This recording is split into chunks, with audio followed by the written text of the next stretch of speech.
si ustedes lo consideran, el jueves y el próximo martes hacer taller de bases ortogonales y método de Sturnieville y de funciones de Green. Hacer la próxima semana el martes y el jueves el parcial. Bueno, para los que ya se están conectando, entonces yo hoy por la noche y ya tengo la solución, la voy a grabar en Meet, la comparto, pues o sea, hago así en el, en el Notes para que la vean ahí, se las comparto para que todos tengan y monto las notas. Ya eso mañana en la mañana monto las cosas. Hoy no lo quise hacer para no mezclar cosas. Entonces, para que ya tengan las notas y tengan una base sobre la cual yo califiqué. Listo. Pero entonces lo dejamos para mañana. Yo hoy por la noche grabo la clase, la pregrabo y ustedes se las comparto pues la parte de la solución y ustedes ya mañana pueden mirar todo y comparar con su examen. Bien, eso pues para los que se estaban conectando. Entonces la otra cosa es, vamos a seguir hoy con funciones de Bessel para ir avanzando y como dije, si ustedes no quieren el martes el taller, si lo prefieren el jueves, pues lo hago este jueves, pero a mí me parece que si van a hacer en el taller del lunes problemas de Sturnieville y de Green, probablemente en el taller, entonces ya es mejor hacer el taller también sobre el parcial el próximo martes porque ya van a estar más duchos y van a tener más dudas y más de qué preguntar. Cosa que si lo hago el jueves, pues van a tener pocas cosas para preguntar. Pero bueno, eso lo definimos ya al final. Entonces voy a empezar con la clase, voy a seguir con la clase de funciones de Bessel. Entonces voy a pasar al modo de presentación de pantalla para que retomemos la clase.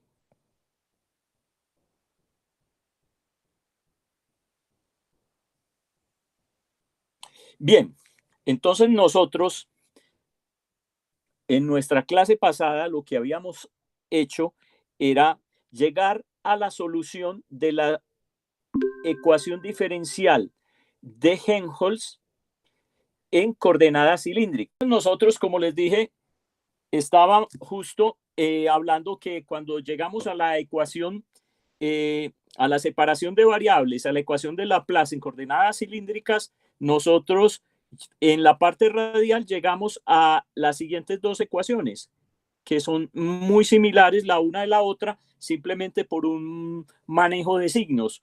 X2, la segunda derivada de y con respecto a x más x por y más x2 menos m2 y igual a 0, esa es una, esa se conoce con el nombre de la ecuación de Bessel de orden m, y la que es exactamente la misma ecuación, pero con un menos acá y un afuera y un más adentro en el término que tiene la función sin derivar, se llama la ecuación modificada de Bessel. Eso es importante porque esa ecuación también aparece en algunos problemas. Entonces, nosotros lo que queremos, el problema era resolver esta ecuación diferencial. Entonces nos vamos a ocupar obviamente de la primera ecuación diferencial, es decir, la ecuación ordinaria de Bessel, y esa es la que trabajamos la clase pasada y simplemente propusimos la solución por Frobenius, hicimos un cambiecito de variable, o sea que lo que yo les dije es que hay que tener cuidado que la y de x, que es la ecuación diferencial que llamamos de Bessel, cuando yo encuentro la solución, en realidad yo tengo que colocar, fíjense que aquí tenemos ya la solución. En realidad uno lo que tiene, pues lo que uno debería escribir para ser estricto, es que el y de x es proporcional a la función de Bessel j nu de x. ¿Por qué? Porque hay una coeficiente a cero, una constante, un gamma de nu más 1 por 2 a la nu. Todo esto son constantes, es una constante de proporcionalidad, pero en realidad entonces uno tiene es esto. Entonces, uno no termina dándole mucha importancia a eso en las ecuaciones diferenciales y uno va cambiando de un lado para el otro, pero lo mejor es tener presente eso en el momento que va a necesitar normalizar, porque entonces la constante de normalización va a ir dependiendo de cómo fue que hice el cambio de variables ahí. Eso es el único detalle, digamos, al respecto. Yo hoy, a más adelante, tengo un ejemplo como lo pidió alguno de sus compañeros. Entonces, lo haremos a medida que vamos avanzando con la teoría. Entonces, con el método de Frobenius, uno simplemente encuentra una forma para la j new de x, que es la función de Bessel. Bien, similarmente, uno puede resolver la ecuación diferencial, que eso fue lo que llegamos la clase pasada, para valores de menos new. Y uno encontraría también una solución en series de j de menos new de x, dada por esta ecuación que tenemos acá. Lo que pasa es que yo necesito, entonces ya tendría las dos soluciones para resolver, encontrar la solución general de la ecuación diferencial de segundo orden. Pero yo tengo que estar seguro que esas dos soluciones son linealmente independientes para que realmente me construyan una solución general. Entonces, lo que hicimos después fue mirar cómo era la independencia o dependencia lineal de la j new y la j de menos new. Esto es toda la carreta que hice la clase pasada, y al final nosotros llegamos a lo siguiente. Vamos de una vez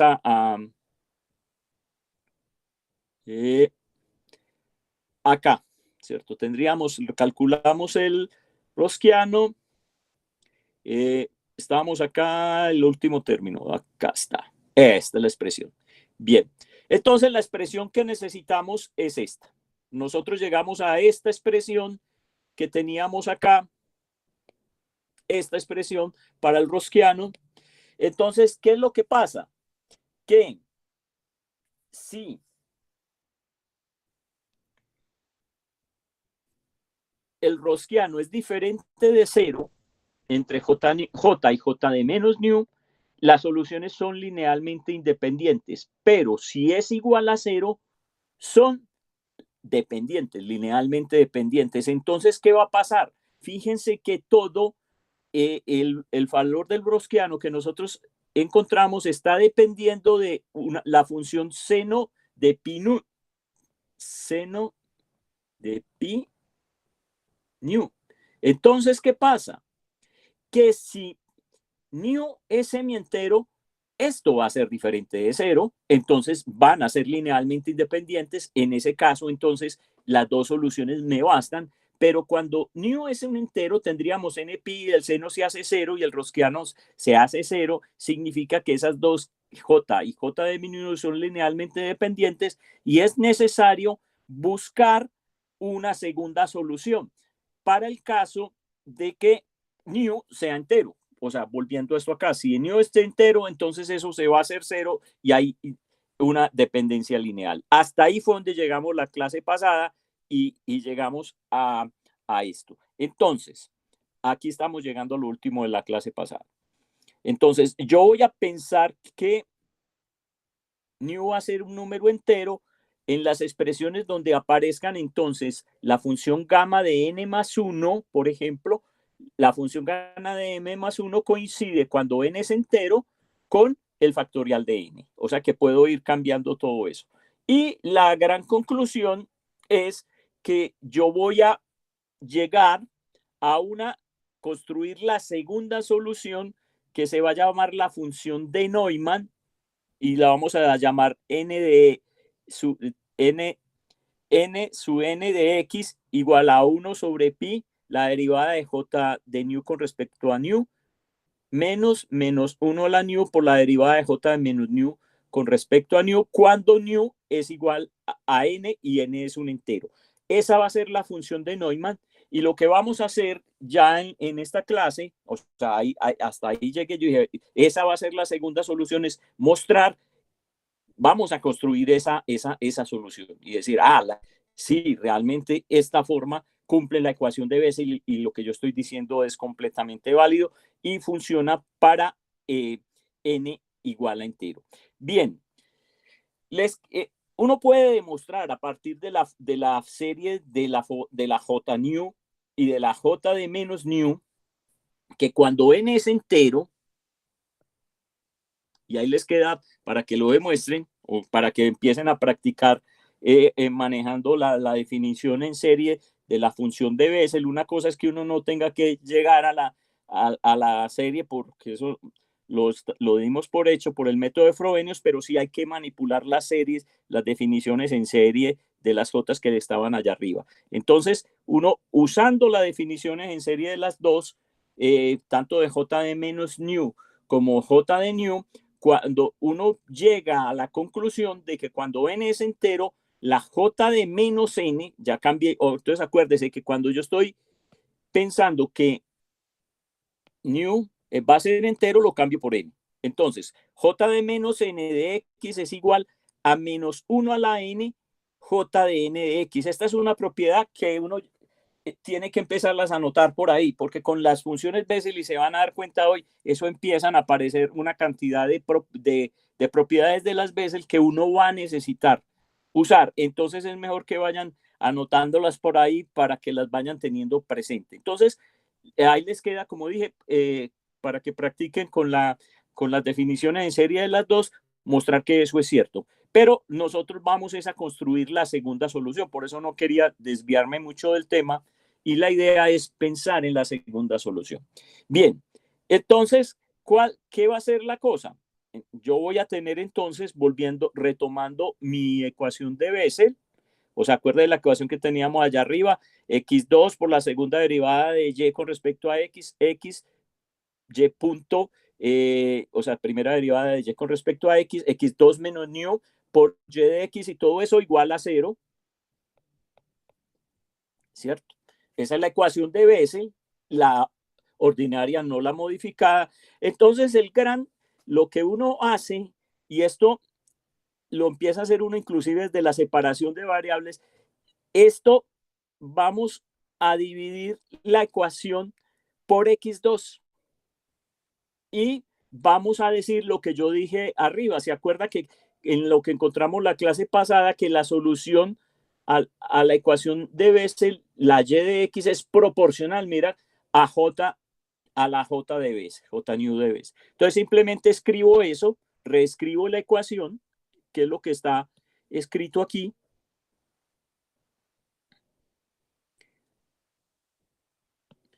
Reescribimos la ecuación, entonces al dividir, la segunda derivada queda sin el x2 y quedaría entonces la segunda derivada más 1 sobre x, la primera derivada de j de new, más, fíjese que en el término entre paréntesis, entonces la x se va, quedaría 1 menos new cuadrado sobre x cuadrado j de new. O sea, mi nueva ecuación, la de Bessel, reescrita de esta manera, tiene esta forma.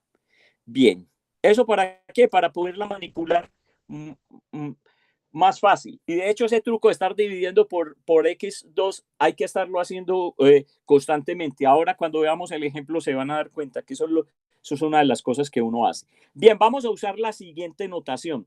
Esa notación la necesito usar para poder construir la solución, la segunda solución, que es la de Neumann. Y como tengo que volver a derivar, pero voy a tener que derivar la ecuación sobre new, entonces esas j, eso, porque acuerde que la j de new depende de x, pero new es un parámetro, entonces también podría derivar sobre el parámetro. Entonces, en realidad se va a hacer eso, y para no saturar mucho la notación en la ecuación diferencial, vamos a hacer la siguiente definición para que lo tengan en la cabeza. Entonces, la segunda derivada de j de new con respecto a x, 2 puntos, ¿cierto?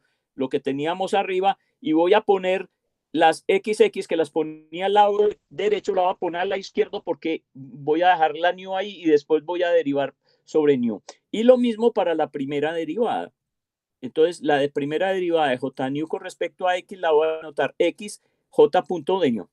Bien, y ahora sí, ¿qué es lo que yo quiero hacer? Quiero derivar la ecuación diferencial que tengo acá, o sea, la ecuación diferencial de Bessel, la quiero derivar con respecto a new. Eso es lo que yo voy a hacer. Entonces voy a derivar mi ecuación diferencial con respecto a new. Listo, simplemente reescribo eso, o sea, derivo aquí con respecto a new. Esto, aquí pasa la derivada con respecto a new porque x no depende de new. Aquí tengo derivo, ¿cierto? Entonces tendría un producto. Fíjense que aquí arriba, en este, tendría el término entre paréntesis depende de new y la j de new depende de new. Entonces tengo que dar la derivada del producto. Aquí está la derivada del producto. Y todo eso es igual a cero. Ahí lo único que hice fue derivar esa ecuación diferencial con respecto a new y la voy a llamar a esta primera ecuación, la voy a llamar la ecuación 1. Bien, ahora voy a cambiar en la ecuación diferencial el new por menos new. Eso es lo que se va a hacer. O sea, simplemente en la anotación. Y vamos a derivar con respecto a menos new. Entonces, ¿yo qué hice en la ecuación diferencial? Si yo me devuelvo acá, voy a tener segundas derivadas de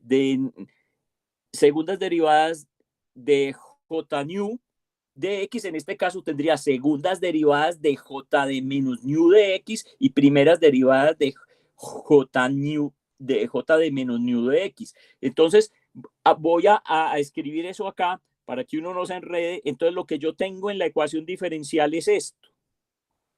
Segunda derivada de j new de j de menos new de x, y como lo tengo que derivar allá, fíjese que el término arriba, este que estoy señalando, es la segunda derivada de la ecuación diferencial. Y esto es lo que yo voy a hacer, voy a derivar esos términos con respecto a j de menos new. Pero haciendo esto, lo que me queda es que esto es lo mismo que menos la derivada con respecto a new de la segunda derivada de x de j de menos new. O sea que solo cambio aquí, y coloco un menos acá.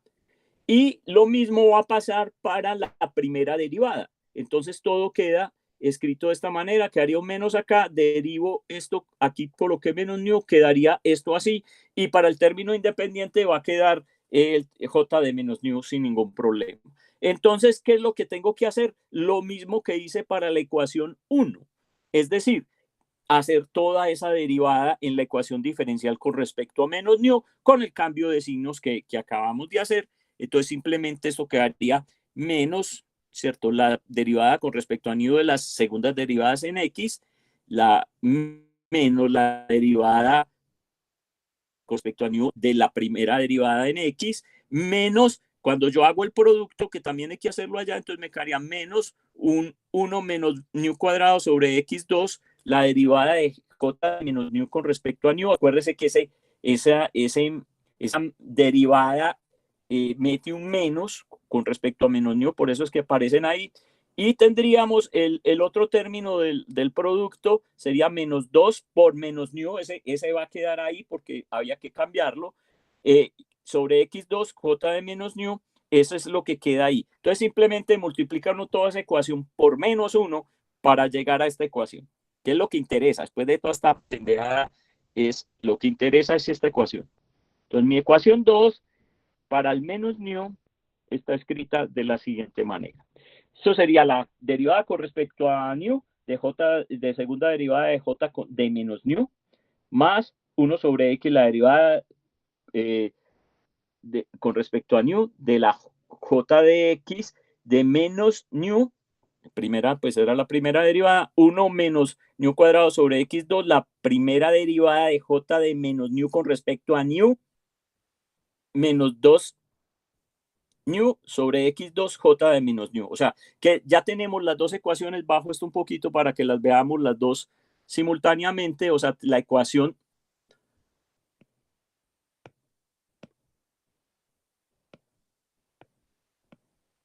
la ecuación 1, esta ecuación 1 y mi ecuación 2. ¿Cuál es la idea? Entonces, la idea es simplemente a la ecuación 1 le voy a restar la ecuación 2, pero multiplicada por menos new, por menos 1 a la new. Entonces, a la 1 le resto la ecuación 2 multiplicada por menos 1 a la new. Con eso, ya en la cabeza, entonces, simplemente lo que tengo que hacer es el procedimiento, ¿cierto? Restar. restar los términos. Entonces, empiezo a escribir todo. Aquí se me borró con el lápiz, vamos a ver. Entonces, escribo la primera, esta sería la primera, aquí tendríamos la derivada, esto fue lo que me borró aquí, cuando puse la mano, aquí debería estar la derivada de j de new con respecto a new, en este término, menos 2 new, x2 new, y ahora viene toda la segunda ecuación, pero multiplicada por menos new. Esto es todo y todo eso va a ser bien. Entonces, ¿qué es lo que pasa aquí? ¿Qué es lo que vamos a hacer? Resulta y sucede que new y x son variables independientes. Entonces, lo que yo puedo hacer es conmutar las derivadas. La derivada con respecto a new y las derivadas con respecto a x. Y agrupo los términos, porque aquí tengo segundas derivadas con respecto a x en este término y aquí en este otro verde multiplicado por menos new por menos 1 a la new, tendría también segundas derivadas. Entonces voy a agrupar términos con segundas derivadas, primeras derivadas y finalmente términos que no tengan derivadas. Eso esencialmente eso es lo que uno hace y entonces mire lo que le queda, que es lo que a uno le interesa. Y este es el gran resultado, enseguida lo vamos a mirar. Entonces, sacando la segunda derivada con respecto a x y junté todo, entonces tendría aquí este new entró, entonces debería tener una derivada con respecto a new, perfecto, y aquí este new entra, perfecto, entra acá, y este menos 1 a la new puede entrar la derivada, porque aquí saco la derivada en x, pero este también puede entrar, entonces fíjese que aquí me queda el menos 1 a la new, la derivada de j de menos new con respecto a new, y quedó afuera la derivada con respecto a x, o sea, eso es sencillo de hacer, digamos, no, simplemente agrupando y sacando. Entonces me queda esto para la segunda derivada de manera completamente análoga. Lo hago para la primera derivada. Mire que aquí queda 1 sobre x, saco la primera derivada en x y vuelvo y junto los términos correspondientes a estos y que me quedaría la derivada de j de new con respecto a new menos 1 a la new, la derivada de j de menos new por new. Y sigo con los términos que venían del producto de ese paréntesis. Entonces queda junto términos y agrupo, o sea, 1 menos new cuadrado sobre x cuadrado que multiplica la derivada de j de new con respecto a new menos j de menos 1 a la new, la derivada de j de menos new con respecto a new. Eso es ahí. Y el término que tenía la función es j sin derivar. Y entonces, ¿qué tengo? Tengo ese último término sería que el que tengo acá tendría j menos 2j de new x cuadrado sobre x cuadrado, j de new menos 1 a la new, j de menos new igual a 0. Hasta ahí no he hecho ninguna consideración sobre new con respecto a que sea entero o semientero. Y aquí voy a hacer la primera consideración para mirar que era, si new es entero, entonces yo voy a usar lo que dije que demostraba, esta propiedad aquí hay que demostrarla, pero que j de menos n es igual a menos 1 a la n j de n. Entonces, cuando yo uso esta propiedad acá, en el último término, ese término entre paréntesis se me hace 0. Entonces, si yo observo, ¿qué tendría? A ver si alcanzamos a verla. Fíjense en la ecuación de Bessel. Manténganla en la cabeza, es que la cambio tan rápido. Fíjense en la ecuación de Bessel. Entonces, ya dividiendo por new, esta de acá, por x cuadrado. Fíjense en la ecuación de Bessel son segundas derivadas con respecto de j de new con respecto a x, o sea, segunda derivada, más 1 sobre x, primera derivada de j de new con respecto a x, más el término 1 menos new cuadrado sobre x cuadrado j de new. Esa es la ecuación de Bessel. Simplemente partiendo de la original dividimos por x2. Listo. Sí, efectivamente esa es la ecuación de Bessel. Ahora venga, vamos a lo que llegamos al resultado con el truco que hicimos. Entonces, si yo miro todo esto, aquí tendría las segundas derivadas con respecto a x de todo este paréntesis. Sí. 1 sobre x, la primera derivada de todo este paréntesis, pero yo miro el paréntesis y es el mismo. O sea, los términos son los mismos de que la segunda derivada. O sea, que ese va a ser el mismo término. Y después viene el término que tiene las constantes entre paréntesis, 1 menos nu cuadrado sobre x2 multiplicado por el paréntesis, pero es el mismo que todos. O sea que esta cosa que tengo aquí con los amarillos es una ecuación de Bessel para esos términos entre paréntesis. Entonces, simplemente yo lo que voy a es a renombrar el término entre paréntesis. Entonces, voy a decir que esos términos entre paréntesis se va a llamar la función n sub n de x, y lo voy a nombrar así, igual a 1 sobre pi. Profe, de 1 sobre pi no está ahí. No, hay que... se mete porque hay otra definición adicional alterna, digamos, a la función de Neumann, que con funciones senos y cosenos, y necesita uno colocar ese 1 sobre pi para que las dos soluciones sean equivalentes. Entonces es una constante pues que se puede meter ahí sin problema y no agrega nada al problema, a lo que hay ahí. Entonces simplemente se mete para mantener eso. Ahora más adelante lo van a ver. Entonces fíjense que esto que yo tengo acá, el término entre paréntesis, es esta función que llamamos la función de Neumann, que fue la que yo les adelanté anteriormente. Entonces simplemente esto cumple la ecuación de Bessel. Listo. Esa es la segunda solución cuando nu es igual a n entero. Es una SLI con J de nu. No lo tocaría calcular el rasqueano para probar pues que efectivamente es, pero igual lo es. Ahí les queda para que hagan ese jueguito. Y entonces ya tenemos la función de Neumann. Entonces, en conclusión, cuando uno va a proponer solución a la ecuación diferencial de Bessel, lo mejor es escribirla como una combinación lineal de la J de Bessel y la función de Neumann. Ya vamos a tener. Entonces, la otra solución, adicionalmente, yo puedo escribir la ecuación de Neumann, la puedo definir de esta manera: J sub n de x es igual a la derivada con respecto a nu de coseno de nu pi, J de nu menos J de menos nu x, sobre la derivada con respecto a nu de seno de nu pi. Eso cuando nu es igual a n y es entero. Listo. Esta es otra definición alternativa para la función de Neumann. Nosotros demostramos fue la primera, entonces lo que hay que mostrar es que esta definición coincide con la de arriba.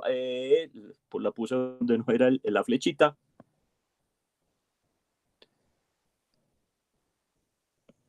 Entonces, esta es una definición alternativa a esta.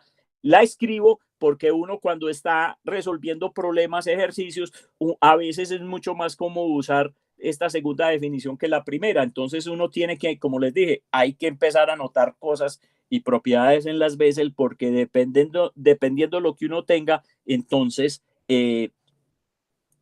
va a tener una cosa u otra. Bien, listo, sigamos con esto. Entonces vamos a mostrar que esa definición alternativa funciona. Entonces, ¿qué es lo que tengo que hacer? Partiendo de la definición escrita en verde para la función de Neumann, en el numerador tengo que derivar con respecto a nu, o sea que tengo un producto entre coseno de nu y j de nu. Simplemente desarrollo el producto, aquí está, listo. Eso queda menos pi, seno de pi nu, j de nu más coseno de pi nu, la derivada con respecto a nu menos la derivada de j de menos j de nu con respecto a nu, o sea, el numerador queda igual así, y abajo quedaría pi coseno de pi nu, haciendo la derivada que tendría que hacer. Listo. Como esto hay que hacerlo para nu igual a n, entonces cuando n es entero, obviamente el seno se hace 0 y el coseno n pi, cuando es entero, eso da menos 1 a la n. O sea que en algunos casos, cuando n es impar va a dar menos 1 y cuando n es par va a dar 1, cómo funciona la función seno. Entonces yo voy a reemplazar en mi escritura de la parte de esto los valores del seno y del coseno ya cuando evalúo nu igual a n, o sea, que sea entero. Entonces cambio el nu por el n. Eso es efectivamente lo que uno hace. Entonces ya quedaría esto escrito de esta manera. Listo. Y eso es igual, saco el 1 sobre pi allá, ya hemos dicho, yo creo que esto sobra porque ya, bueno, porque aquí tenemos la fórmula, la forma de la derivada, entonces hay que estar acordándose que queda 1 sobre pi, la derivada de j de nu con respecto a nu, menos, yo creo que aquí metí la pata, ¿cierto? Este término debería ir a...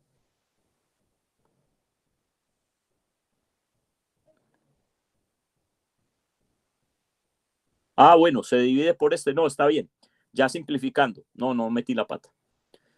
Es el denominador, el menos 1 a la npi, lo simplifico, listo. Entonces queda la expresión 1 sobre pi j de nu con respecto a nu menos 1 menos 1 a la n j de menos nu con respecto a nu.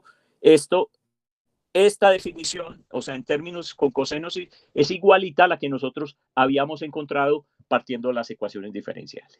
Entonces, hemos mostrado que podemos escribir la segunda solución a la ecuación de Bessel de dos formas distintas. Después, al final de la clase, nos vamos a dar cuenta que vamos a poderla escribir en una tercera forma diferente, pero pues, vamos a seguir. Entonces, en conclusión, la solución a la ecuación diferencial de Bessel, y esto es lo que uno termina usando en los ejercicios. O sea, toda esta carreta es como para que vieran de dónde salió. Tenemos la ecuación diferencial de Bessel. La solución de la ecuación diferencial de Bessel se escribe de manera general así. Ya sea para J entero o semientero. Cuando es semientero, entonces uno, cuando escribe la ecuación de Neumann, uno llega a que la ecuación de Neumann simplemente se escribe y se puede escribir, le da J de menos Dios. Entonces es solo por eso. Entonces uno de una vez entra y escribe así tan, y después chequea si es entero o semientero. Entonces, solución a la ecuación de Bessel. Bueno, ahora lo que ustedes me habían pedido la clase pasada.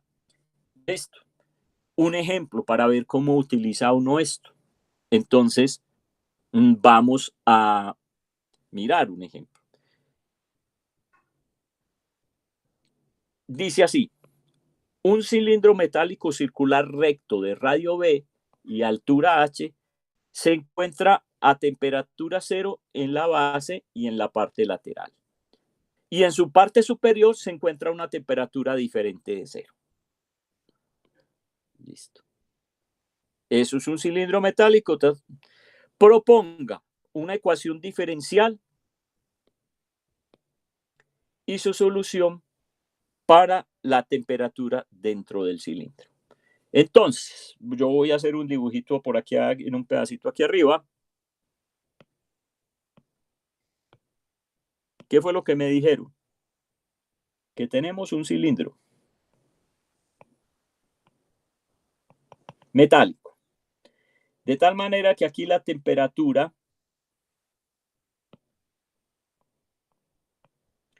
aquí vale, la temperatura es cero. En este lado T es cero. Y aquí arriba es diferente de cero.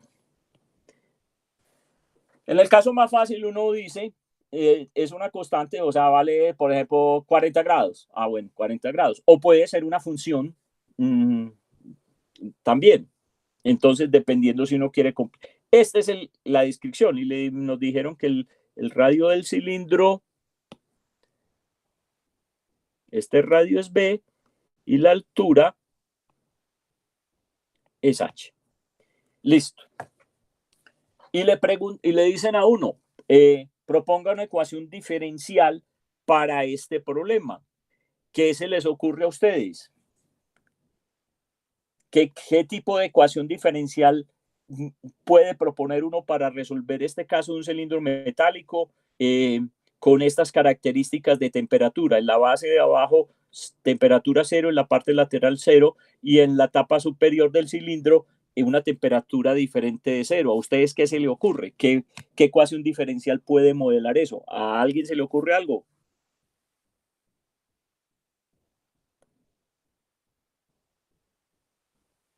¿Nadie tiene una sugerencia?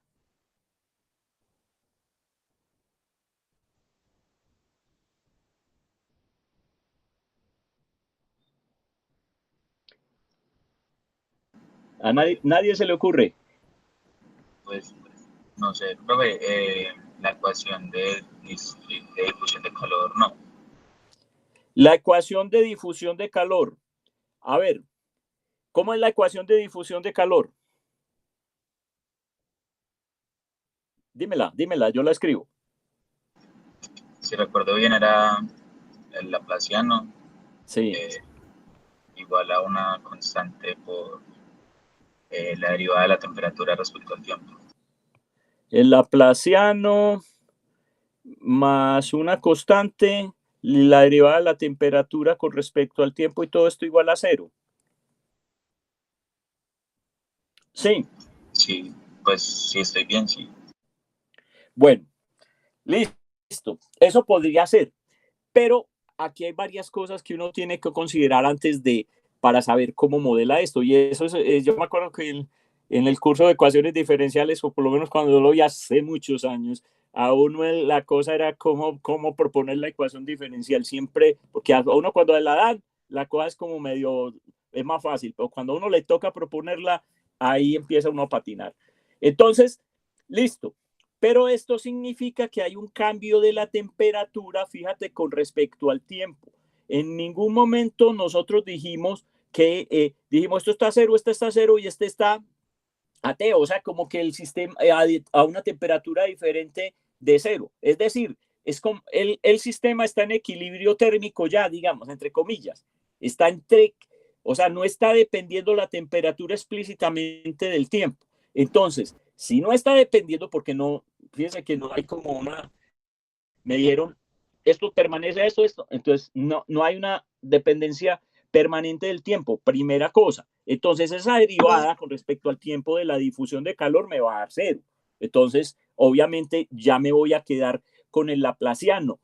Y ojo, y además no hay fuentes de calor internas, simplemente me dijeron el cilindro está así a esas temperaturas, pero me dijeron ahí tengo una fuente de calor interna. Entonces, cuando eso pasa, pensando en lo que vos habías dicho, bueno, entonces la derivada con respecto al tiempo de cero, lo único que me queda es que la temperatura es el laplaciano de la función de la temperatura, que no va a depender del tiempo.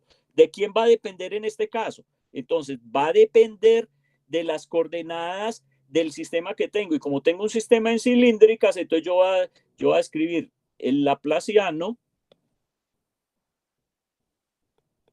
R de phi Z igual a cero. Entonces, no hay fuentes de calor, entonces por consiguiente no hay como cargas adentro, ni fuentes y tampoco depende del tiempo, y entonces esa es la ecuación diferencial que uno propone. Entonces, mírenla aquí, o sea, yo ya lo había escrito, entonces simplemente para este caso, para el cilindro, en esas condiciones, la función de la temperatura en la parte interna, digamos, del cilindro, va a obedecer la ecuación de Laplace. Listo. Ah, fácil. Entonces esto viene fácil. Vamos con la ecuación de Laplace. Listo. Entonces hay que escribir la ecuación de Laplace en coordenadas cilíndricas. Escribimos el laplaciano en coordenadas cilíndricas. Ya lo hemos escrito. Véalo aquí.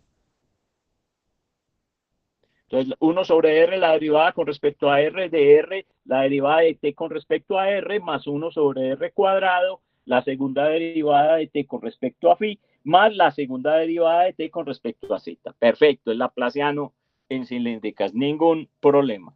Bueno, ¿qué es lo que uno tiene que hacer en todos estos problemas? Ya lo saben hasta la saciedad.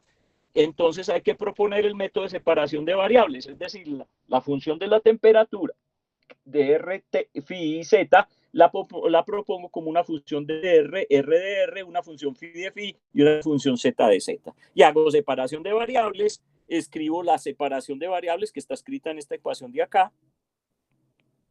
Mírenla acá, que ya lo hicimos la clase pasada. Listo.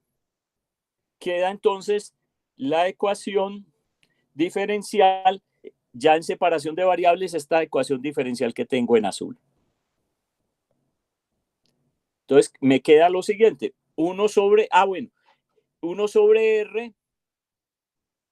¿Y qué además, qué hicimos? Bueno, en coordenada líndrica ahí lo tenemos escrito como no hemos hecho nada todavía. 1 sobre R, R minúscula por R, la función, la derivada con respecto a R de R por la derivada de R con respecto a R más 1 sobre R2 phi por la segunda derivada de phi con respecto a phi, 1 sobre Z, la segunda derivada de Z con respecto a Z.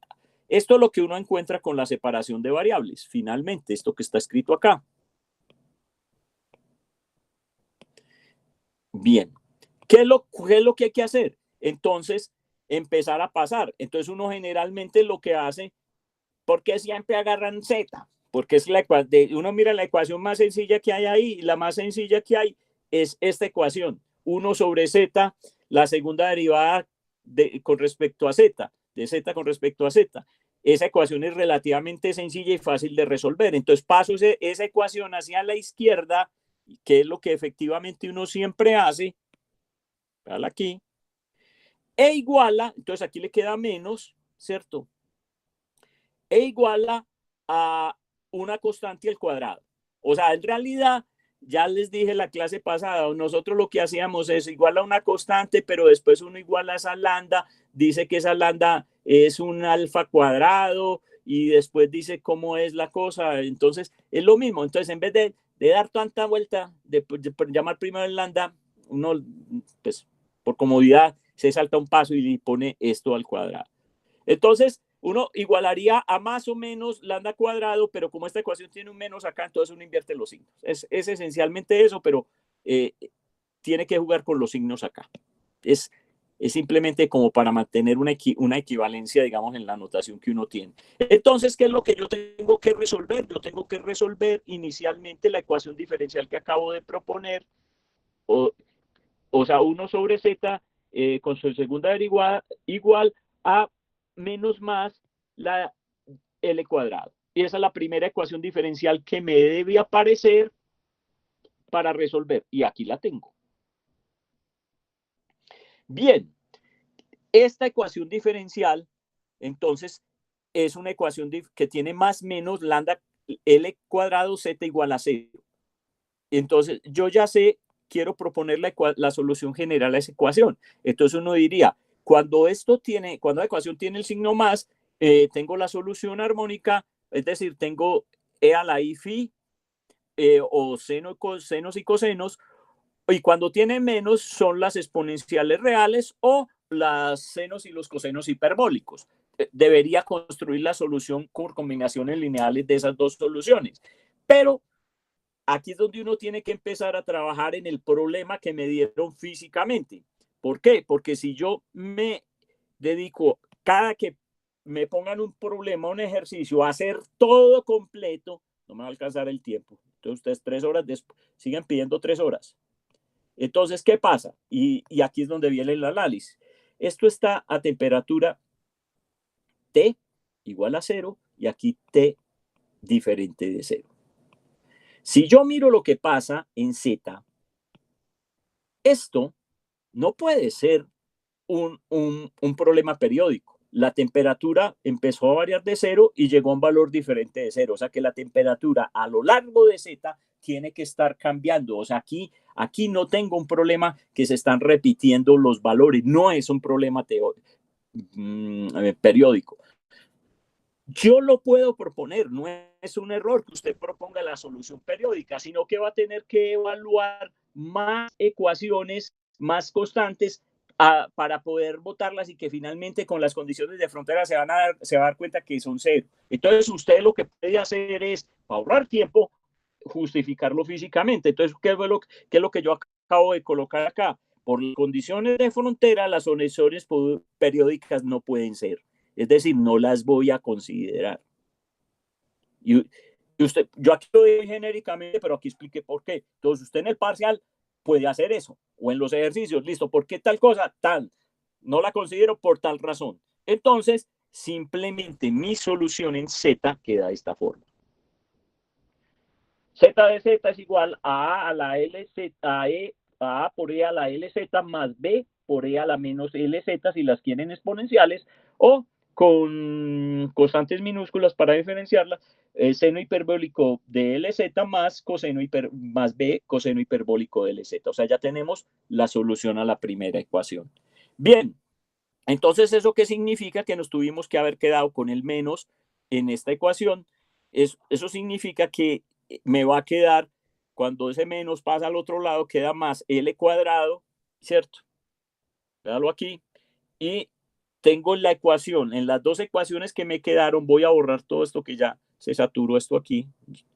Debería dar más espacio entre las ecuaciones. Bueno. Entonces, listo, simplemente reescribo lo que me queda, la que me quedó. Ustedes esto ya lo saben hacer, o sea, lo estoy repitiendo solamente como para que. Listo, queda entonces, aquí queda ese L cuadrado que quedaba de la. Porque yo me quedé con esta parte aquí, pero esto también va a ser igual a esto, o sea que ahí, ese es el L que apareció aquí, listo, ahí está, y tengo esta ecuación.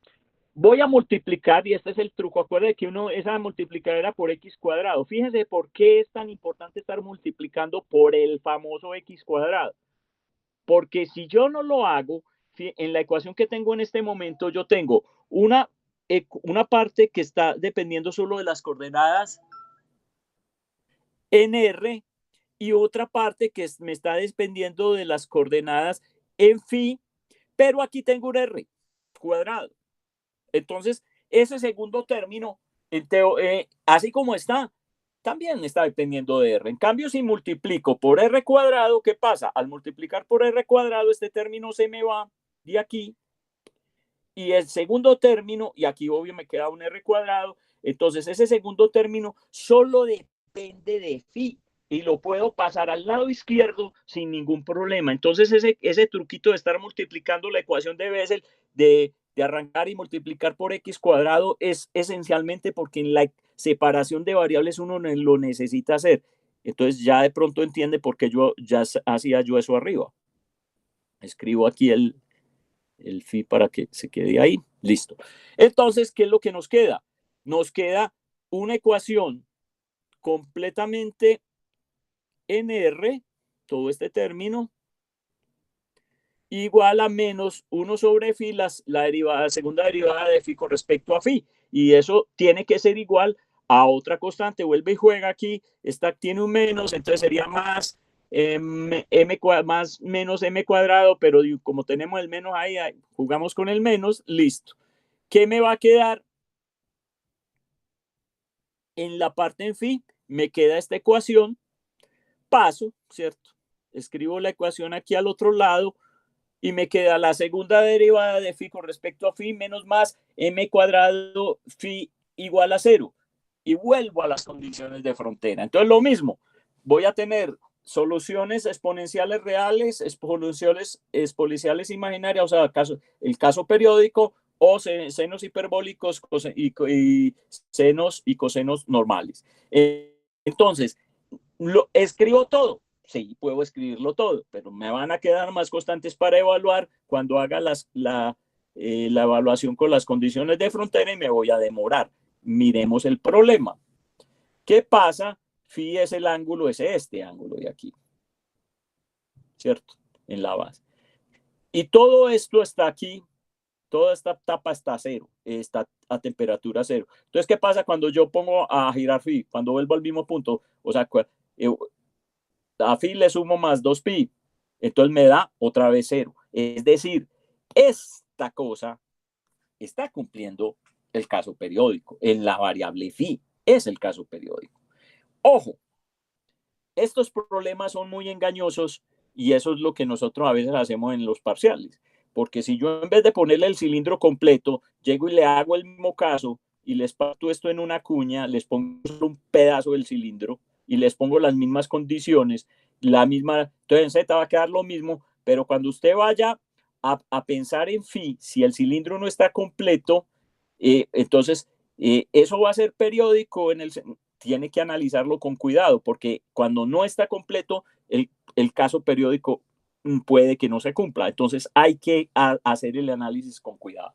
Entonces, uno no puede meterse en la cabeza de que siempre en phi va a tener el caso periódico. Depende de la simetría del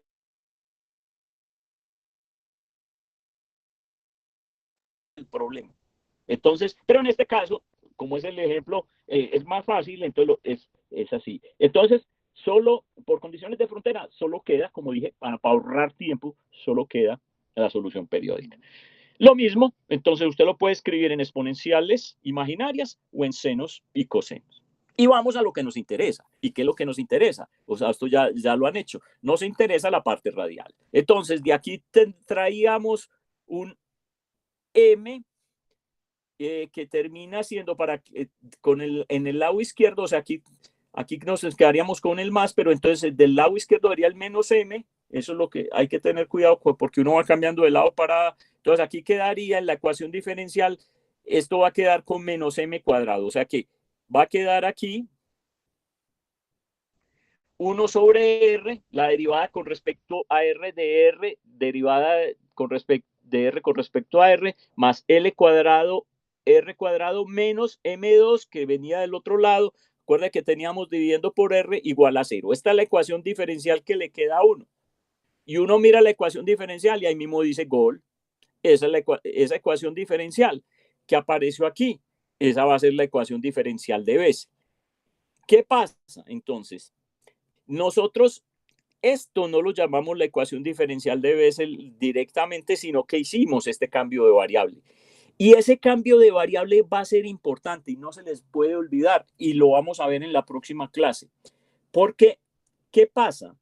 Vamos a decir que x es igual a LR. Aquí está la variable R, que es la que tenemos ahí. Ahí no hay ningún problema.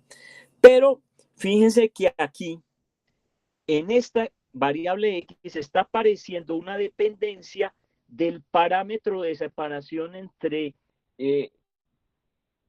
con la variable z en la ecuación diferencial de z. Mire que la L que definimos para L cuadrado era para la variable en z. Me devuelvo por aquí. Aquí, véalo acá. Esta es la variable, la separación para la variable en z. Entonces, no es tan arbitrario este cambio. Vamos a decir que se hace x igual a LR y lo que queda es simplemente que R de aquí, que R es igual a X sobre L. Entonces, la función Y que vamos a reescribir, esta Y es simplemente reemplazar el R por X sobre L. Mire que es simplemente un cambio directo. Cuando yo reemplazo simplemente en términos de X, significando X igual a LR, la ecuación diferencial me queda así. Entonces, aquí en ninguna parte me está apareciendo de manera explícita en esta ecuación la constante de separación para la parte en Z. Me está apareciendo la constante de separación para la parte en M. Y en la ecuación de Bessel eso es lo que inicialmente importa. Bien, pero ¿qué es lo que yo voy a hacer? Entonces, yo ya sé, y esto fue lo que hicimos hasta el principio, hasta los primeros 40 minutos de la clase, que si esta es la ecuación diferencial de Bessel, la solución general a esta ecuación la propusimos por allá arriba, y de x es igual a una constante, pero fíjense que ahora estas están dependiendo de las funciones de Bessel tienen un contador. Entonces, las constantes también van a tener, entonces sería un E sub m, J sub m de x, más f de m, n, la de Neumann, m sub m de x. ¿Por qué? Acuérdese que nosotros llamábamos por allá, cuando teníamos la ecuación, aquí había era nu cuadrado, y las j eran las j sub nu, y aquí por el nombre de la constante de separación se llama m, entonces simplemente uno cambia los nu que tenía por los m que aparecen aquí. Listo, yo ya sé que eso fue lo que propusimos, que la solución general a la ecuación es esta, pero esta es la solución a esta ecuación, pero no es la solución directamente a la parte radial, porque nosotros hicimos este cambiecito de variable. Entonces, ¿cuál es la solución a la parte real en el problema del cilindro? Tengo que devolverme. Es un cambio muy simple, pero lo tengo que escribir. El cambio es así de simple.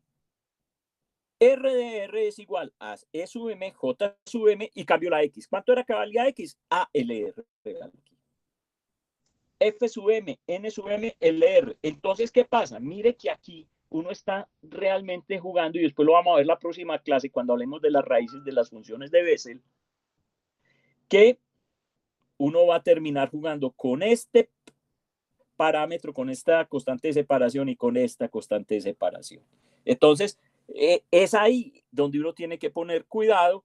Y finalmente, mi respuesta es, mire, la solución a la ecuación diferencial que me pidieron proponer era esto, ¿cierto? Me tragué, por simetrías del problema, me tragué las que no necesitaba. Entonces, funciones de Bessel y de Neumann en la parte radial, funciones armónicas en phi y funciones hiperbólicas en z. ¿Listo? ¿Qué quedaría para resolver el problema completo tipo parcial? Hay que determinar todas las constantes, ¿cierto? Ya evaluando las condiciones de frontera y las condiciones de ortogonalidad. Como no hemos visto condiciones de ortogonalidad ni nada de eso todavía, entonces este problemita queda ahí. Listo. Sigamos. Profe, Habíamos hablado... Sí, dime. ¿Me podría repetir cuál fue el cambio de variable que hicimos? Pues cómo fue que Sí. pasamos de R a X. O sea, simplemente, o sea, es un cambio muy bobo. Es un cambio bobo, pero hay que... Yo tengo la ecuación, vuelvo a borrar por aquí. Yo tengo la ecuación de Bessel aquí. O sea, R cuadrado, la derivada con respecto a la segunda derivada de R con respecto a R más 1 sobre R de la derivada de R con respecto a R. O sea, todo esto que estoy señalando aquí. L2, R cuadrado menos M cuadrado por R. Esa es la ecuación original. Ahora simplemente hago este cambio tan simple. X es igual. L es una constante. Claro que es una constante. Lo que pasa es que esta constante coincide con la constante de separación que nosotros usamos para Z. Entonces no es cualquier constante. O sea, yo hago el cambio, uno hace el cambio aquí en la separación de variable adrede, coloca L. No. Y eso es lo que ustedes tienen que hacer, pilas con eso. O sea, en la teoría, cuando nosotros estábamos por allá atrás, simplemente llamábamos X igual a una constante por R. Eso puede ser, en teoría es cualquier constante, pero en la resolución del problema, ya en concreto, esa L que estoy llamando, esa constante, es justo la constante de separación para la parte en Z. Todavía no o sea, les estoy diciendo por qué es lo que estamos haciendo, pero en este momento no se ve explícitamente cuál es la importancia de hacerlo así. Lo vamos a entender el jueves cuando veamos las raíces de las funciones de Bessel. Entonces, pero hay que hacerlo así. Entonces, esto simplemente es un cambio variable muy, muy bobo. X igual a una constante L por R. Entonces, simplemente, y yo renombro entonces, mi función, fíjense que entonces R es igual a X sobre L, entonces yo escribiría R, o sea, yo lo que estaría, yo tengo una función R y que depende de R, pero yo llamé R X sobre L, eso se escribe así, X sobre L, listo. Pero a eso no lo vamos a llamar R de X sobre L, simplemente le vamos a renombrar Y de X, o sea, es simplemente nombre. Mira que es un cambio totalmente ambiguo, pues es fácil, para ambiguo no, es cambio directo, es totalmente sencillo. Entonces, pero lo que digo es, entonces uno ya con esto reescribe la ecuación de Bessel, le queda la que nosotros resolvimos por ahí arriba, que era esta que está en verde acá, esta que estoy señalando en este momento. Entonces, usted reescribe esa, es la que nosotros solucionamos en la parte superior cuando estábamos al principio de la clase, y yo ya había dicho, la solución de eso es una combinación de las J de Bessel con las funciones de Neumann. Sí, pero aquí la solución que nosotros dijimos arriba era para la variable X. Y yo le dije, pilas, que usted está resolviendo es la ecuación diferencial del cilindro. Entonces aquí usted me resolvió la ecuación diferencial de Bessel, esta. Perdón, no hacia arriba, pongámosle. O sea, usted aquí esta es la solución de esta que está en verde. Pero yo necesito para resolver mi problema, no la que está en verde. O sea, mi problema de ecuación diferencial de cilindro, necesito resolver la ecuación que está en negro, o sea, la que está con R. Entonces simplemente hago la equivalencia. Yo digo que R de R es simplemente vuelvo a cambiar. Entonces, X, ¿qué significa? Esa R que va a depender de R. Simplemente, y en realidad, si yo soy estricto, aquí también debería tener, cuando escribo esto debería estar escrito así. Porque yo la hice en un lado, pero no la hice en el otro. O sea, yo debería escribir L de R igual a esto, ¿cierto? Pero es igual a eso. Entonces, en definitiva, mi solución general, fíjense, al problema del cilindro está escrito en términos de las funciones de Bessel, aparece la coordenada aquí, R, pero está apareciendo dentro del argumento la variable de separación para la parte en Z. Y eso va a ser importante, como dije, después en la solución del problema. O sea, después continuamos con el ejemplo después, cuando veamos la otra parte y lo van a entender. Listo, pero ya ahí hicimos la solución. ¿Alguna otra pregunta? Profe, y escribiendo la solución con la función de Neumann, estaríamos diciendo de manera implícita que m es un entero. Claro, en este momento no.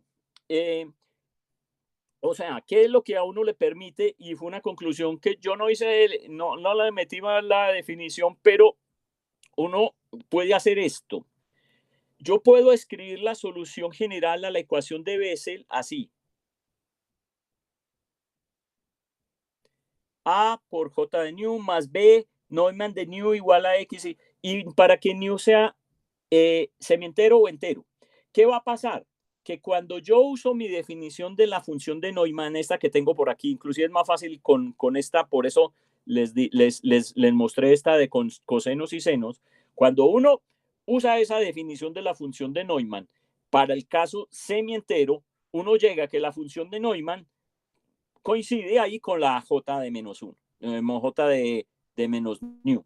O sea, entonces, cuando estoy en el caso semientero, o sea, esa definición lo lleva a uno a que eso se reduce a la j de menos nu. Es decir, escribir todo en términos de las funciones de Neumann es una solución más general, digamos así. O sea, esto es más general que escribir j de menos nu aquí y después escribir la otra con con la n de Neumann. O sea, lo puedo hacer, o sea, yo puedo escribirlo así, o sea, no hay ningún problema decir que se puede hacerlo.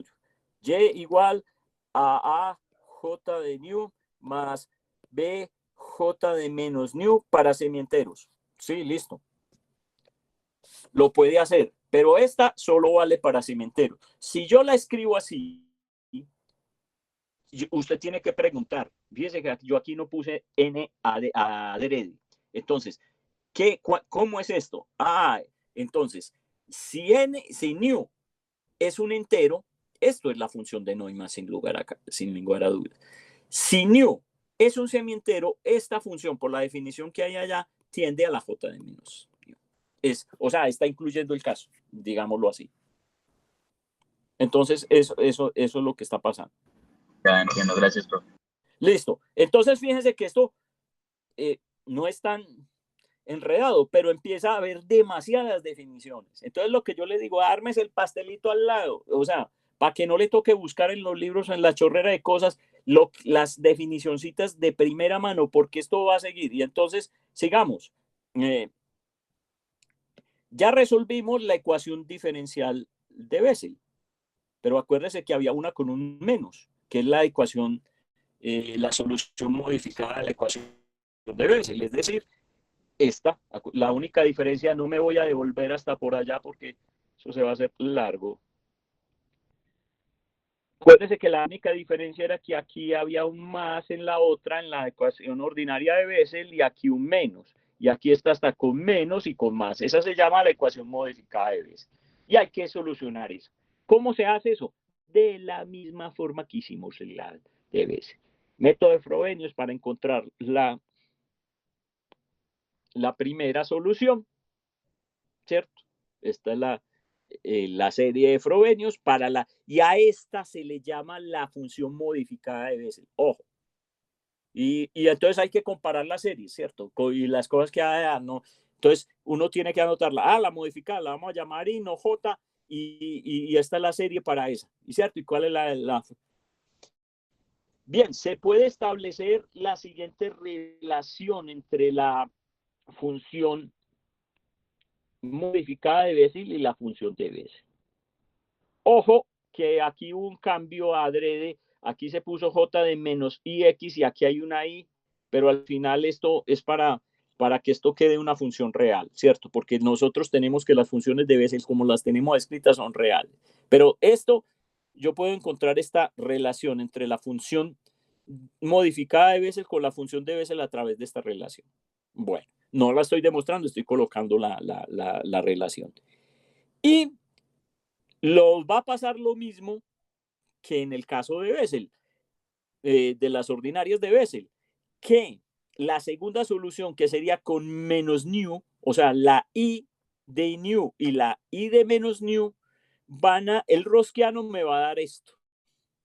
Seno de nu pi sobre pi o nu pi, pues, no quiera, lo escribí al revés.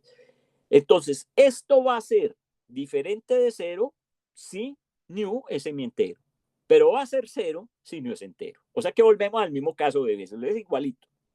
Entonces, en las modificadas tenemos que proponer una segunda solución para el caso de los nu tendiendo a enteros.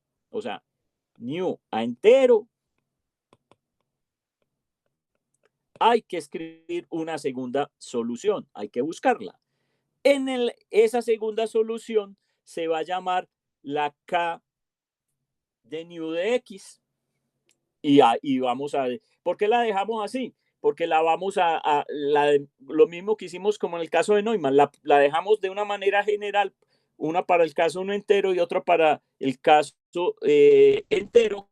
Y entonces se define así la función modificada de Bessel para el caso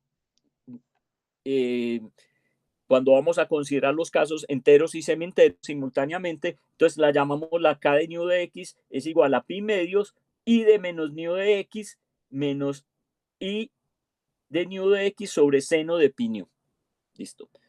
Entonces esto definido así es para el caso no entero, ojo, porque aquí estaría dividiendo por 0, si eso fuera entero. Entonces esa definición se me iría a infinito, entonces por eso, pero ¿qué vamos a hacer? Entonces la idea es para extender que es el caso no entero, extenderle a los enteros, vamos a hacer tender ese nu a n y lo que hay que hacer es tomar este límite y obviamente cuando tomemos ese límite vamos a tener que resolver esto que aparece acá y entonces esta es la forma de definir, digamos, la función modificada de Bessel. Entonces, nombres. Resulta y sucede que la J de nu se llama función de Bessel de primera clase también. La función de Neumann se llama función de Bessel de segunda clase. O sea, cuando uno no dice nada de la función ordinaria de Bessel de primera clase, segunda clase, también se les dice así. La I de nu se le conoce también como función modificada de Bessel de primera clase. Entonces, modificada primera clase. Y la K de nu modificada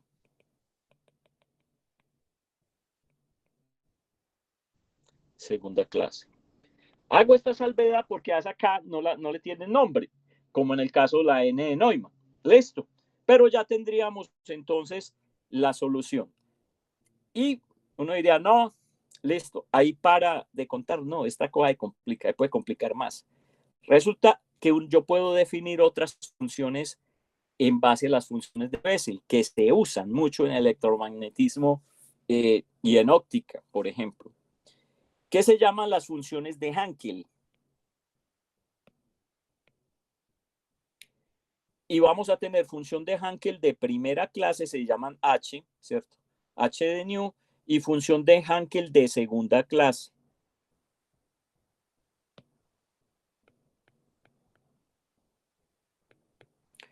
Y la definición es simple.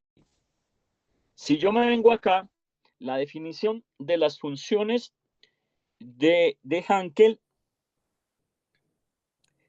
están dadas de esta manera.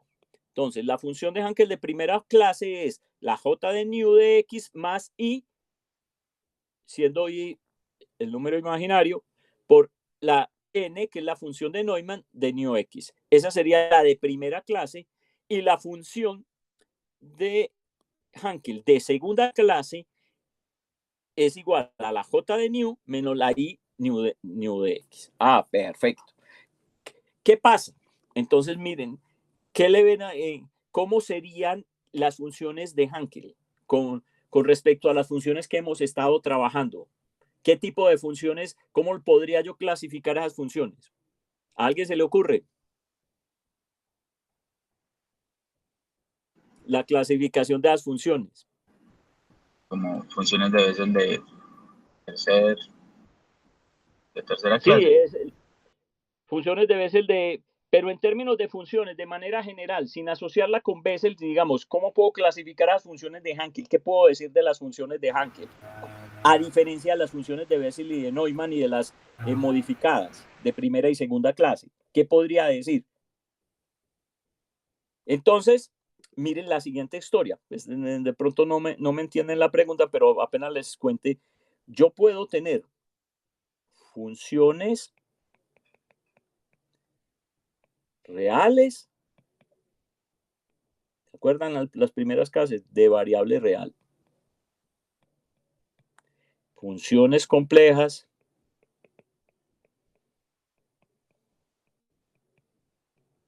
De variable real, ¿cierto?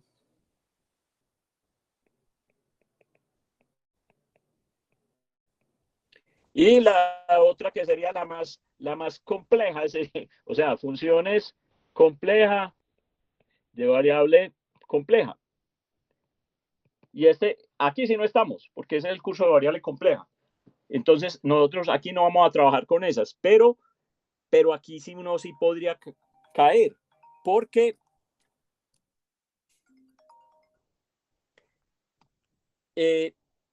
si yo miro la definición de las funciones de Hankel, miren lo que está apareciendo. Las funciones de Hankel de primera, si yo veo eso es como la definición de un complejo en funciones. Ajá, sí, la h nu de primer orden es igual a la j nu, que esto es una función real, esto es real. Nosotros ahí de las series las vimos. Ah, y esta también es real. O sea, pero aquí tiene un imaginario, es decir, estoy construyendo una función compleja como construyo un complejo a partir de números reales, ¿sí o no? Entonces, las funciones de Hankel son funciones complejas, pero de variable real. ¿Por qué digo que sirve mucho en óptica y en electromagnetismo y seguro que en otras cosas? Porque una manera de trabajar los campos electromagnéticos de una manera eficiente, a diferencia de los cursos básicos de campos, es pensar que los campos se describen por funciones complejas, pero de variable real. Entonces, esta forma de escribir las funciones de Bessel en términos de Hankel es útil en ese tipo de tratamiento. Entonces, lo que hacemos aquí en el curso, nos vamos a quedar mayoritariamente es con las funciones de Bessel y de Neumann y eventualmente las modificadas. Perdón. Bien, sigo. Entonces, una otra posible solución, y con esto termino, digamos, la carreta de hoy. Otra posible solución a la ecuación diferencial de Bessel es plantearla así.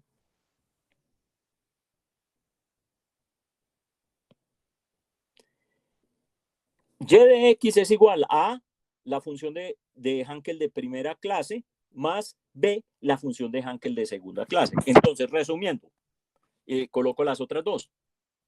Entonces, la posible solución a la ecuación que teníamos, entonces yo la puedo escribir así.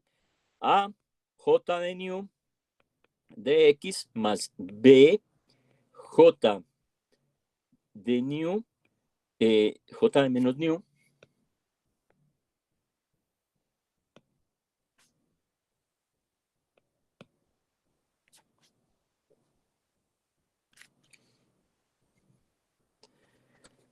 J de menos nu de X. Listo. Esto para nu, diferente entero. O sea, para semi-enteros. Listo. Ah, sí, esa fue la primera que encontramos. O lo que discutimos hace un rato, escribirla así. A J de nu de X más B J de n de nu de X. Y esta puede incluir los dos casos. Entonces, esta me puede incluir los nu diferente de entero, o sea, va a atender a esta solución de arriba, o nu igual entero.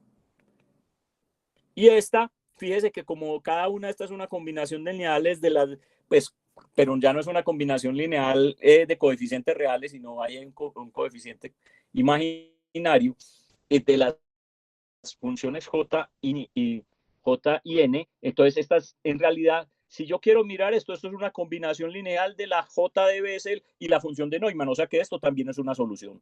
Es una solución general y termina siendo válida para N, para nu entero, o sea, este caso. Como es combinación de estas, sigue siendo esta. Entonces, mire que yo puedo expresar de esta manera, puedo expresar la solución de las ecuaciones diferenciales de Bessel ordinarias. Ojo. Ordinarias. Escribo, es que estoy a mano alzada, lo escribo bien.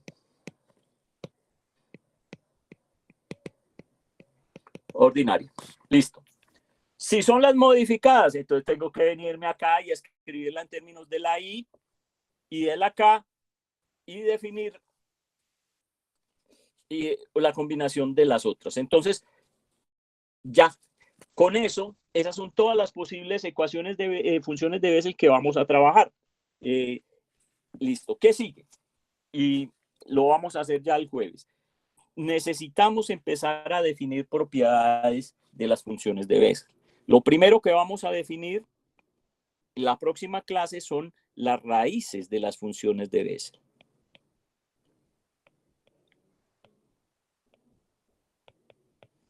¿Y cómo es eso, profe, de las raíces? Se va a llamar raíz a, si yo tengo una función de Bessel y el argumento se hace, y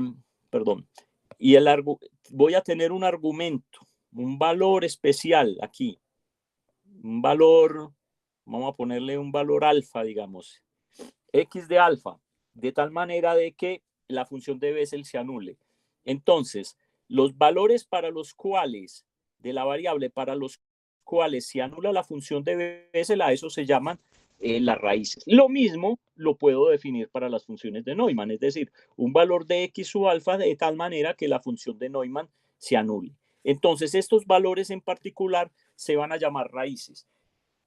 Bien, ¿y por qué vamos a hacer eso? Eso va a ser muy importante y esa va a ser la conclusión después al final de la clase entrante. Es que yo ya se los había anticipado, la condición de ortogonalidad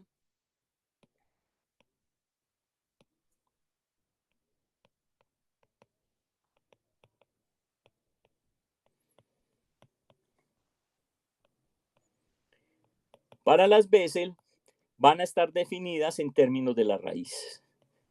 Necesitamos definir, entonces tenemos que definir las raíces de las funciones de Bessel para después llegar a la condición de ortogonalidad. Acuérdense, porque nosotros para poder resolver la ecuación diferencial necesitamos y determinar todas las constantes, fíjense que al final necesitamos siempre usar una condición de ortogonalidad. Entonces, esa condición de ortogonalidad en el caso de las Bessel va a necesitar esa definición de las raíces. Vamos a ver en qué consiste eso. Entonces, eso es una de las cosas que tenemos que definir la próxima clase, y después vamos a definir unas relaciones entre, entre las Bessel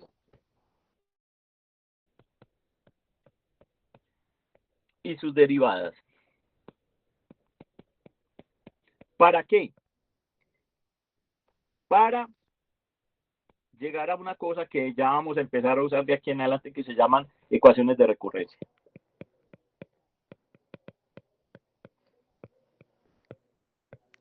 Y me voy a explicar qué va a hacer eso. Miren, ¿cuál es el problema que nosotros tenemos a diferencia? Que es que aquí está apareciendo un contador.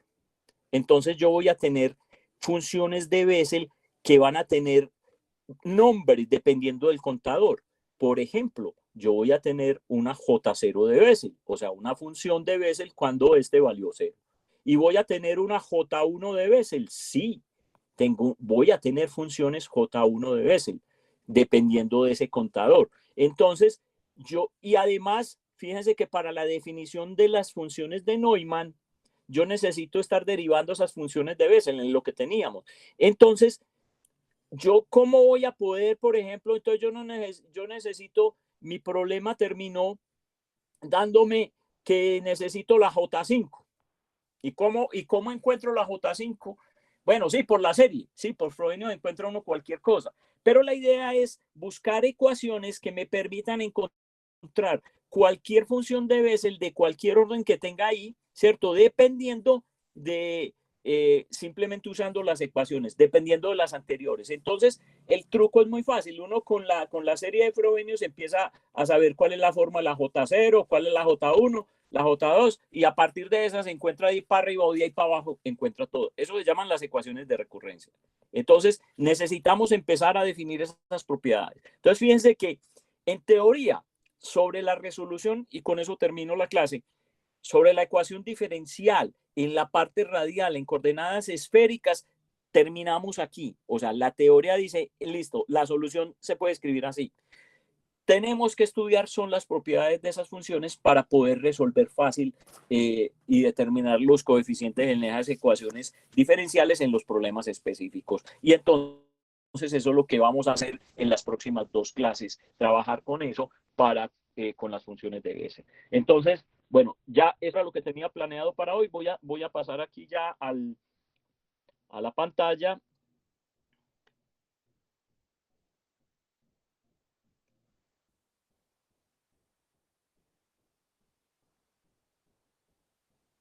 Bueno,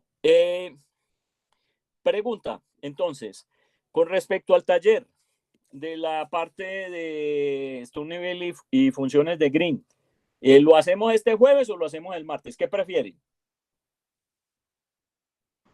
Profe, yo creo que mejor el martes, que ya estemos casi para el parcial, pero no sé qué piensan los compañeros.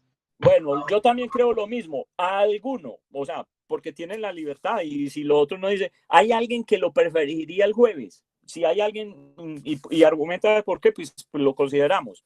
Pero si a todos les parece bien el martes, me parece que sería lo mejor. Para mí es eso, porque yo no creo que ustedes hayan estudiado lo suficiente de aquí al jueves, pero para el martes seguro han estudiado. Y ya con el taller del lunes seguro han estudiado. Es mi opinión personal, ¿cierto? Entonces yo creo, bueno, lo dejamos para el próximo martes el taller, o sea, de hoy en 8 hacemos el taller y del jueves en 8 haremos el parcial. Entonces, hacemos clase de Bessel el jueves, yo mañana les subo la solución al problema y les subo al parcial y les subo las notas. Y después miramos un horario para revisión o cosas de esas, listo, pero lo dejamos para mañana, pues, o sea, la publicación de las cosas, y después el jueves decimos cuándo podemos hacer la revisión. Probablemente el viernes, que yo tengo clase por la tarde, podríamos hacerlo en algún momento del viernes, pues para conectarnos a los que quieran mirar, digamos, revisar el examen. Listo. Entonces, mañana lo del examen y el viernes sería la revisión y el jueves clase. ¿Quedamos en eso? Bueno, no siendo más, una feliz tarde, que pasen una feliz tarde y nos vemos entonces el jueves. Disculpe, yo tengo una pregunta. Cuando nosotros tenemos un operador que no es autoadjunto, pues lo multiplicamos por el factor P y lo hacemos autoadjunto y ya simplemente resolvemos la ecuación por autofunciones o por Green. Pero yo cómo hallo la solución a la ecuación no autoadjunta.